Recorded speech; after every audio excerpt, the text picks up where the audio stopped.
एक छोटे से गांव में महेश अपनी पत्नी मोहिनी और 2 बहनों के साथ रहता था। महेश ईमानदार और परिश्रमी था। वह जंगल से लकड़ियां काटकर बाजार में बेचता और उसी से 2 वक्त की रोटी जुटाता। महेश की कोई संतान न होने के कारण वो दोनों पति पत्नी हमेशा दुखी रहते थे। सुबह का समय, पक्षियों की चहचहाहट, हल्की धुंध और मिट्टी की सौंधी खुशबू फैली हुई थी। दूर कहीं जंगल में पेड़ से लकड़ी काटते हुए एक आदमी दिखाई दे रहा था। वह था महेश। आज कुछ ज्यादा लकड़ियां मिल जाए तो घर के लिए थोड़ा राशन ले आऊंगा। कई दिनों से मेरा परिवार आधा पेट खाना खाकर ही गुजारा कर रहा है। मोहिनी घर के अंदर रोटियां सेंक रही थी। उसकी आंखों में चिंता और उदासी थी। वह बार बार दरवाजे की ओर देख रही थी। हर दिन की तरह आज भी महेश जंगल चले गए। न जाने कब तक ऐसे ही कटता रहेगा जीवन। एक संतान तक नहीं है हमारी। लगता है ईश्वर भी हमसे रूठ गया है। कुछ देर बाद दरवाजा खुलता है। महेश थका हारा भीतर आता है। उसके कंधे पर लकड़ियों का गट्ठर था। अरे, ये क्या हाल बना रखा है महेश? तुमने कुछ खाया तक नहीं होगा और इतनी मेहनत कर रहे हो। तू ही तो मेरी रोटी है मोहिनी। जब तू पास होती है तो भूख कम लगती है। मजाक मत करिए, अब और नहीं सहा जाता। सब हमें बांझ कहते हैं। कहाँ तक सुनूं लोगों के ताने। लोग क्या कहते हैं, इससे फर्क नहीं पड़ता।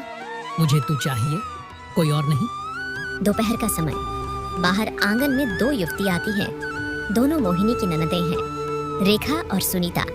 वे दोनों महेश के पास ही दूसरी झोंपड़ी में रहती हैं। रेखा और सुनीता की चाल में अहंकार और जलन थी। वे हंसती बतियाती अंदर आती हैं। अरे भाभी, आज तो रोटियों की खुशबू दूर से आ रही थी। कहीं कोई मेहमान तो नहीं आने वाला? या फिर कोई औलाद की खुशखबरी? मेहमान का कोई इंतजाम नहीं और खुशखबरी, ये तो ईश्वर की मर्जी है। ईश्वर भी उन्हीं पर कृपा करता है जिनका भाग्य साथ देता है। और तुम्हारा भाग्य तो जैसे लकड़ियों की राख बन चुका है। रेखा, सुनीता, इस तरह यहाँ खड़े होकर मेरी पत्नी का अपमान करोगी तो मैं बर्दाश्त नहीं करूँगा। अरे भैया, हम तो बस हंसी मजाक कर रहे थे, आप तो बुरा मान गए। वैसे भी अगर तुम्हारे कोई औलाद हो गई तो फिर तुम जमीन हमारे हिस्से में दोगे भी नहीं। फिर हमारी शादी कैसे होगी? यही तो डर है हमें। महेश की आंखों में आग जल उठती है। रेखा और सुनीता हंसते हुए चली जाती हैं। मोहिनी का चेहरा और उदास हो जाता है। रात का समय, महेश और मोहिनी एक चूल्हे के पास बैठे थे। खाना खत्म हो चुका था। बाहर सन्नाटा था। महेश, क्या हम कभी माँ बाप नहीं बन पाएंगे? मोहिनी, तू माँ है। बस ईश्वर ने हमारी परीक्षा लंबी कर दी है, पर मुझे भरोसा है एक दिन वह खुद हमारे घर रोशनी बनकर आएगा। मोहिनी उसकी गोदी में सिर रख देती है। महेश की आंखें छत की ओर उठ जाती है, जैसे वह भगवान से कुछ मांग रहा हो। अगली सुबह, सूरज की हल्की किरणें गांव की गलियों पर पड़ रही थीं। मोहिनी कुएं से पानी भर रही थी। वहां कुछ औरतें खड़ी थीं, जो आपस में बात कर रही थीं। जैसे ही वे मोहिनी को देखती हैं, बातें बदल जाती हैं। देख रही, ये वही मोहिनी है। कितने बरस हो गए शादी को, लेकिन अब तक कोई औलाद नहीं। शायद पापों का फल है, नहीं तो भगवान किसी को इतना सूना क्यों रखे। मोहिनी चुपचाप पानी का घड़ा उठाकर वहां से निकल जाती है। उसकी आंखें नम थीं। महेश लकड़ियों को बेचने के लिए गट्ठर बना रहा था। तभी मोहिनी चुपचाप अंदर आती है। उसकी चाल धीमी थी।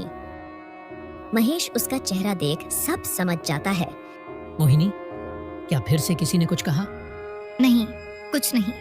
मैं बस जल्दी में थी, इसलिए आपको ऐसा लग रहा है। मोहिनी, अगर तू दुखी होगी तो मैं कैसे चैन से रहूंगा? बोलना, क्या बात है? महेश, गांव की औरतें कहती हैं कि मैं पापिन हूँ। मेरे कारण हमारा घर सूना है।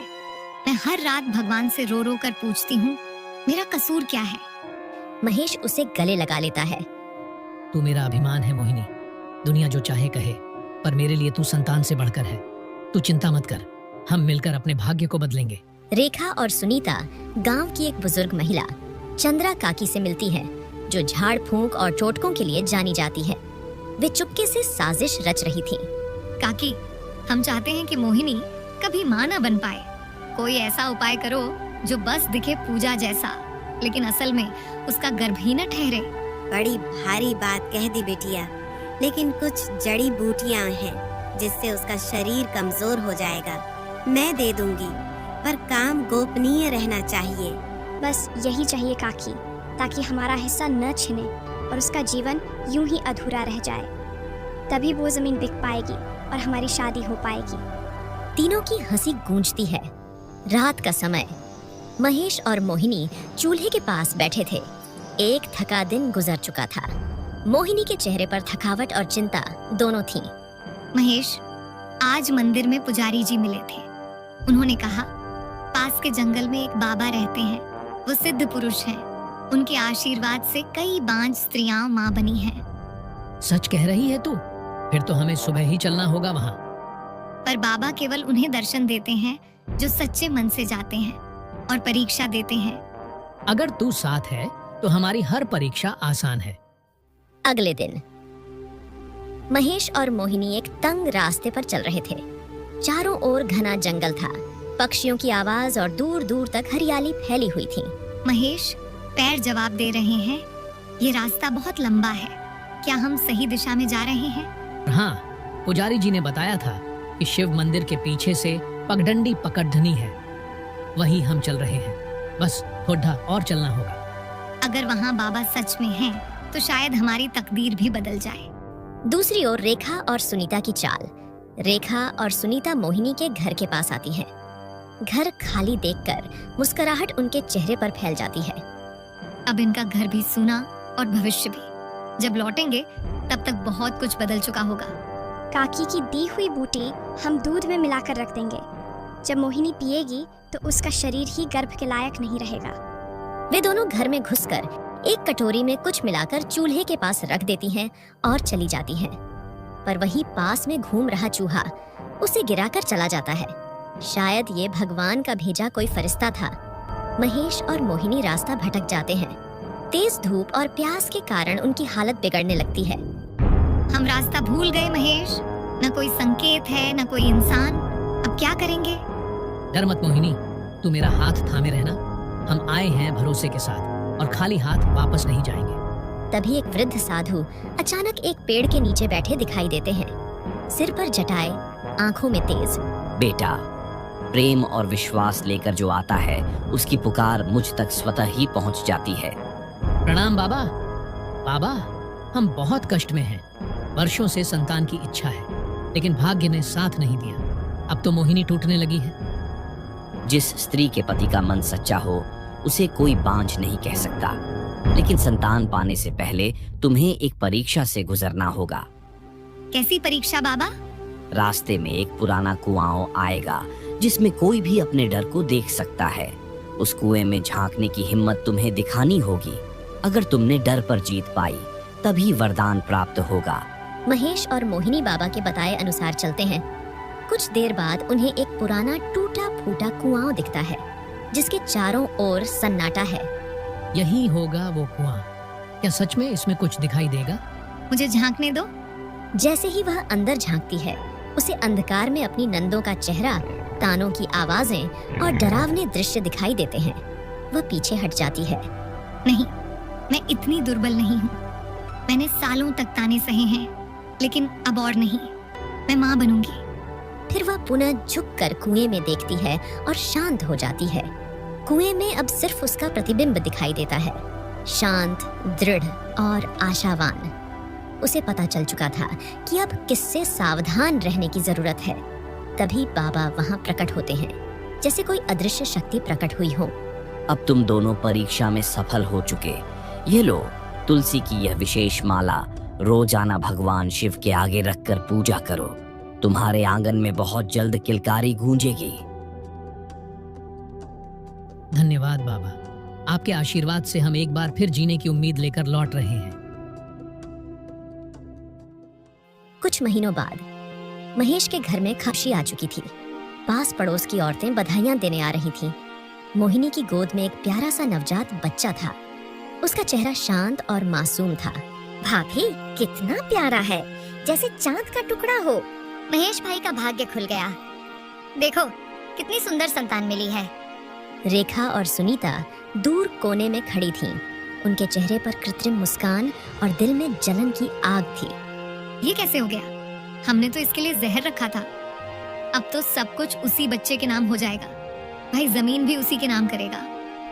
अगर वो बच्चा ही ना रहे तो सब कुछ हमारे पास लौट आएगा और हम खुशी खुशी शादी कर सकेंगे। कुछ दिन बाद रात का समय, महेश गांव के एक पड़ोसी के यहाँ लकड़ी देने गया था। मोहिनी घर पर अकेली थी और तेज बुखार से तप रही थी। बच्चा पास में झूले में सो रहा था। तभी रेखा और सुनीता घर में प्रवेश करती हैं। कैसी तबीयत है भाभी? बहुत थकी थकी लग रही हो। बुखार है दीदी। बच्चा भी रो रो कर चुप हुआ है और महेश अभी तक लौटे नहीं। कोई बात नहीं, हम हैं ना। आप आराम करो, हम बच्चे को देख लेंगे। मोहिनी निश्चिंत हो जाती है और आंखें बंद कर लेती है। सुनीता और रेखा तुरंत योजना के अनुसार काम शुरू करती हैं। वे बाहर चंद्रा काकी को बुलाती हैं, जो पहले से तैयार खड़ी थी। वे चंद्रा काकी को बच्चा देकर नदी की ओर भेज देती हैं और चुपके से पीछे पीछे चली जाती हैं। नदी पर पहुंचकर चंद्रा काकी के साथ रेखा और सुनीता बच्चे को एक बांस की टोकरी में रखती हैं। बच्चा सो रहा था, मासूम और शांत। नदी का पानी बह रहा था। जल्दी करो, कोई देख न ले। मैंने इस टोकरी में तुलसी और नीम की पत्तियां रखी हैं ताकि टोकरी दूर तक बहती जाए। बस इतना करना था। ये बोझ अब हमारे रास्ते से हट गया। वे टोकरी को नदी में छोड़ देती हैं। पानी धीरे धीरे उसे बहा ले जाता है। बच्चा रोने लगता है। अब देखना, भाई लौटेगा तो बस एक सूना घर और बीमार पत्नी पाएगा, कोई बच्चा नहीं। इसके बाद वे तीनों वहां से चली जाती हैं। कुछ समय बाद महेश घर लौटता है। वह अंदर का दृश्य देखकर चौंक जाता है। मोहिनी पलंग पर बेसुध पड़ी थी और बच्चा गायब था। मोहिनी, ओ मोहिनी, ये क्या हुआ? हमारा बच्चा कहाँ है? मोहिनी होश में आते ही रोने लगती है। वह कुछ समझ नहीं पाती। मुझे नहीं पता महेश। रेखा दीदी और सुनीता बच्चा देख रही थी। मैं तो बीमार हो गई थी। अगर मेरे बच्चे को कुछ हुआ है तो किसी को भी नहीं छोड़ूंगा। अगली सुबह धूप की हल्की किरणें पानी की सतह पर चमक रही थीं। एक मछुआरा रामू जाल फेंकने आया था। तभी उसे कुछ दूर बहती हुई टोकरी दिखती है। अरे बाप रे, ये टोकरी और ये क्या? इसमें तो बच्चा है। वह टोकरी को खींचकर किनारे लाता है। बच्चा धीरे धीरे रो रहा था। रामू उसे गोद में उठाकर चुप कराता है। हे भगवान, ये कौन निर्दयी होगा जो इतना छोटा बच्चा बहा गया। इसका चेहरा कितना मासूम और प्यारा लगता है। इसे अब मैं ही पालूंगा। वह बच्चे को गोद में लेकर अपने झोपड़ी की ओर चला जाता है। उसके चेहरे पर एक नई उम्मीद की रेखा बन जाती है। उधर गांव में महेश दौड़ता हुआ रेखा और सुनीता के घर पहुंचता है। उसकी आंखें लाल थीं, चेहरा गुस्से से तमतमाया हुआ था। साफ साफ बताओ, मेरे बच्चे को क्या किया तुमने? मोहिनी कह रही थी कि उस समय तुम ही थी वहाँ। हम तो उसकी मदद करने गए थे भाई। मोहिनी की तबीयत बहुत बिगड़ रही थी। हम तो वैद्य को बुलाने गए थे, लेकिन बच्चा तो वहीं था। हमें क्या पता कि बच्चा कहाँ गया। शायद मोहिनी की तबीयत में कोई गलती हो गई हो या कोई चोर बच्चा उठा ले गया हो। महेश असमंजस में आ जाता है, लेकिन कोई प्रमाण नहीं होने के कारण चुप रह जाता है। अगर तुम दोनों झूठ बोल रही हो तो याद रखना, भगवान सब देख रहा है। वह रोता हुआ वहां से निकल जाता है। रेखा और सुनीता आपस में आंखों से मुस्कुराती हैं। देखा कैसे बच निकले। अब भाई को धीरे धीरे समझ आएगा कि बच्चा कहीं खो गया। हाँ, और मोहिनी भी तो बीमारी है। भाई अब अंदर से टूट जाएगा और जमीन भी हमारे नाम होगी। रामू मछुआरे की झोपड़ी। रामू बच्चे को कपड़े में लपेटे झूले में डालता है। पास बैठी उसकी पत्नी गोमती चिंता से देख रही थी। रामू, कहीं गांव में किसी का बच्चा तो नहीं है ये? अगर पता चल गया तो ले जाएंगे इसे। गोमती, नदी ने इस बच्चे को हमें दिया है। अब यही हमारा भाग्य है। इसका नाम मैं रखता हूँ अर्जुन। ये बड़ा होकर मुझसे भी बहादुर बनेगा।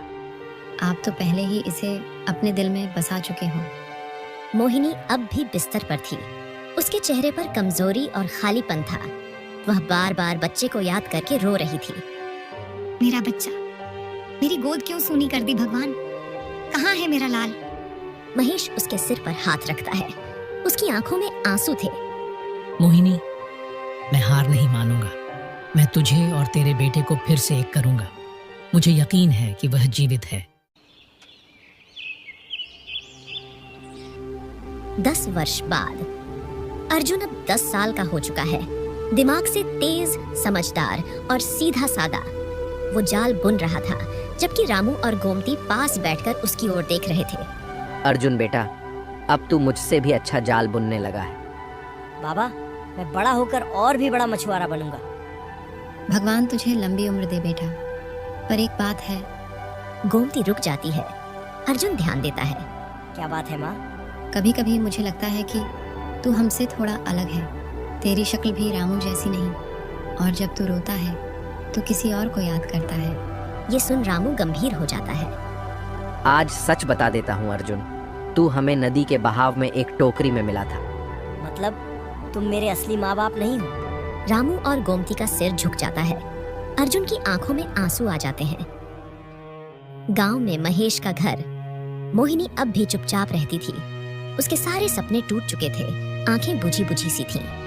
महेश, कभी कभी ऐसा लगता है जैसे मेरा बच्चा जिंदा है, लेकिन फिर ये सोचकर डर जाती हूँ कहीं उसे कुछ हुआ तो नहीं।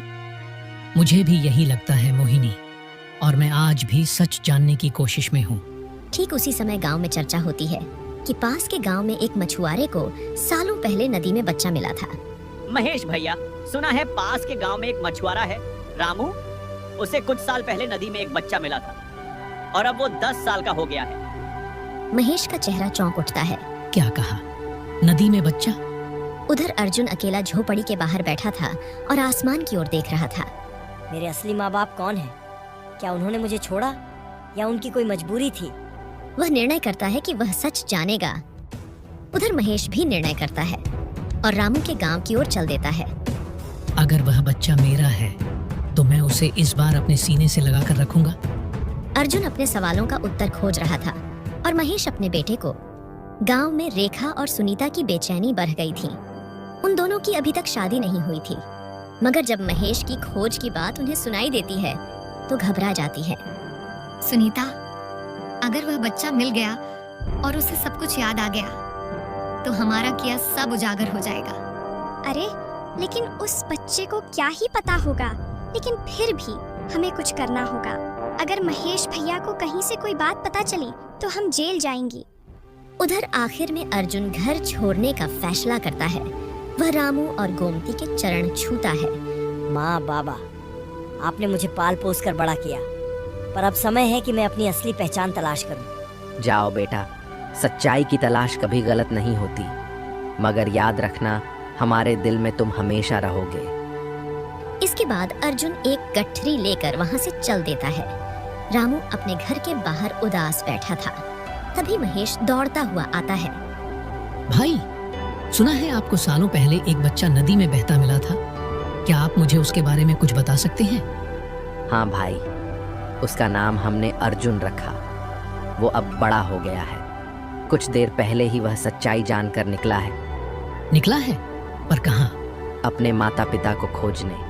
महेश रामू का धन्यवाद कर जल्दी से वहां से निकलता है। तभी एक सुनसान रास्ते पर दोनों आमने सामने होते हैं। अर्जुन के चेहरे पर सवाल थे और महेश के चेहरे पर विश्वास। दोनों एक दूसरे को देखते हैं। तुम अर्जुन हो? हाँ, पर आप मुझे कैसे जानते हैं? क्योंकि मैं तुम्हारा पिता हूँ। अर्जुन स्तब्ध रह जाता है। उसकी आंखें भर आती हैं। सच? क्या तुम सच में मेरे पिता हो? महेश धीरे से उसके पास जाकर उसे गले से लगा लेता है। तू जिंदा है। मेरी मोहिनी की गोद सूनी नहीं थी। तू वापस आ गया बेटा। दोनों की आंखों से आंसू बहने लगते हैं। रेखा और सुनीता को खबर मिलती है कि अर्जुन लौट आया है। वे दोनों अंतिम बार उसे रास्ते से हटाने की योजना बनाती हैं। अब इसे जहर देकर खत्म कर देना होगा, नहीं तो हमें जेल हो जाएगी। मैंने जहर के लिए चंद्रा काकी से बात की है। अब ये रात के खाने में अर्जुन को मिलेगा और फिर सब खत्म। महेश अर्जुन के साथ घर पहुंचता है। मोहिनी आंगन में तुलसी के पास बैठी थी। माँ, मोहिनी पहले आवाज पहचान नहीं पाती, लेकिन जब वह पलटती है तो सामने अपने बेटे को देखती है। क्या तू ही मेरा बेटा है? हाँ माँ, मैं ही तुम्हारा बेटा हूँ जिसे तुमने खो दिया था। मोहिनी दौड़कर उसे गले लगा लेती है। महेश आंसू भरी आंखों से अपनी पत्नी और बेटे को एक साथ देख रहा था। हे भगवान, तू सचमुच आ गया। मेरी गोद फिर से भर गई। उधर चंद्रा काकी रात में अपने घर के पास बैठी थी। वह इस उम्र में झूठ का बोझ नहीं सह पा रही थी। वह उठती है और मोहिनी के घर जाती है। माफ कर दो बहू, तेरे बच्चे को नदी में बहाने में मेरा भी हाथ था।